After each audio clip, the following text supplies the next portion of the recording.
All right, welcome back. So, in the first two parts of this series, we really dug into how job platforms collect, use, and even misuse your data. Now it's time to talk solutions. This explainer is all about how you can fight back and take back control. Look, the risks we've talked about are absolutely real, but that doesn't mean you're powerless. Not at all. Think of this as your personal playbook, filled with real, concrete steps you can take today to protect your identity online. So, where do we start? We start by building what I like to call your personal firewall. This is your first line of defense, and it's all about being super intentional about what you share and what you don't. Okay, let's get specific. The whole idea here is something called data minimization. Basically, share only what's necessary. In that share column, you've got the essentials, right? Your skills, your work history, maybe the general city or metro area you're in. But that never share column, that's the danger zone. You should never, and I mean never, put your social security number, your full home address, or any banking information on a public profile. That stuff is only for a verified employer way down the line. And that leads right into this next tactic, creating a sanitized resume. Think of it as your public-facing teaser. It's got all the juicy details to get a recruiter interested, but it holds back the super sensitive stuff. You can always send the full detailed version later once you've vetted the company. The point is, you get to control who sees what and when. Next up, let's bolt the digital locks on your accounts. First, and you've heard this before, but it's crucial, use unique, strong passwords for every site. Seriously, a password manager will be your new best friend. Second, and this one is totally non-negotiable, turn on multi-factor authentication, or MFA, wherever it's offered. And third, keep an eye out for data breaches. You can use services that'll tell you if your email's been compromised. This is just basic digital hygiene, but it makes a huge difference. So you've built your firewall. That's your static defense. Now it's time to go on the offense. It's time to become your own watchdog. Because protecting your privacy isn't a set it and forget it kind of thing. It's an ongoing process. Here's a little secret about these platforms. Their default settings are not your friend. They're designed to share as much as possible. So you have to go in there and manually lock things down. Go into your privacy settings. Can search engines find your profile? Turn that off. Are you broadcasting all your activity? Disable it. And the big one, are they sharing your data with third parties? Find that setting and opt out.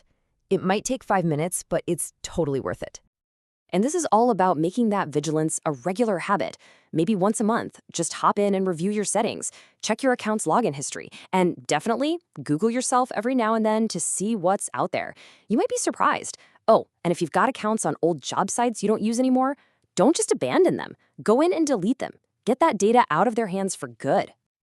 Okay, so you've secured your perimeter and you're actively monitoring everything. Fantastic.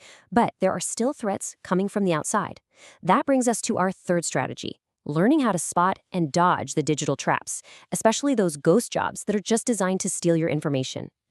You'll start to notice the patterns. These scam jobs almost always have some classic red flags. The job description is super vague, or the salary is way too good to be true. If they ask for your social security number before you've even had an interview, run. Poor grammar, a generic Gmail address instead of a company one, these are all huge warning signs that you're dealing with a scam, not a real job. So what do you do when you spot those red flags? Here's your game plan. First, set up a separate email address just for your job hunt. Second, never ever pay a fee to apply for a job. Legit companies don't do that.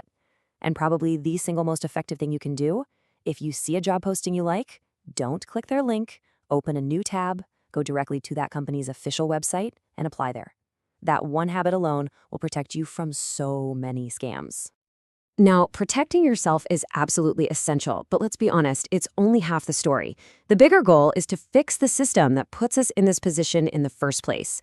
This is where we move from just defending ourselves to taking collective action and demanding better from these platforms. So what does that really look like? Well, it's about pushing for policies like these. They might sound a bit technical, but they have real power. The right to deletion, for example, means you can tell a company to completely erase your data, and they legally have to do it. Meaningful consent means they can't bury the important stuff in a 50-page legal document nobody reads. When you support the groups fighting for these changes, you're helping create a safer digital world for everyone. And I just want to be really clear about something. While all these steps are important, the burden shouldn't be entirely on you. These platforms, these employers, they have a real ethical and often legal duty to protect the information you give them. It's okay to expect them and to demand that they live up to that responsibility. So let's wrap it all up. It really comes down to these three key ideas: your firewall, taking control of what you share from the very beginning; your vigilance, actively managing your settings and your digital footprint; and your voice, using your power as a consumer to demand change. This quote just nails it, doesn't it? This whole conversation isn't about being secretive. It's about protecting something incredibly valuable, your professional identity. It's about making sure that you're the one building your career on your terms without being taken advantage of.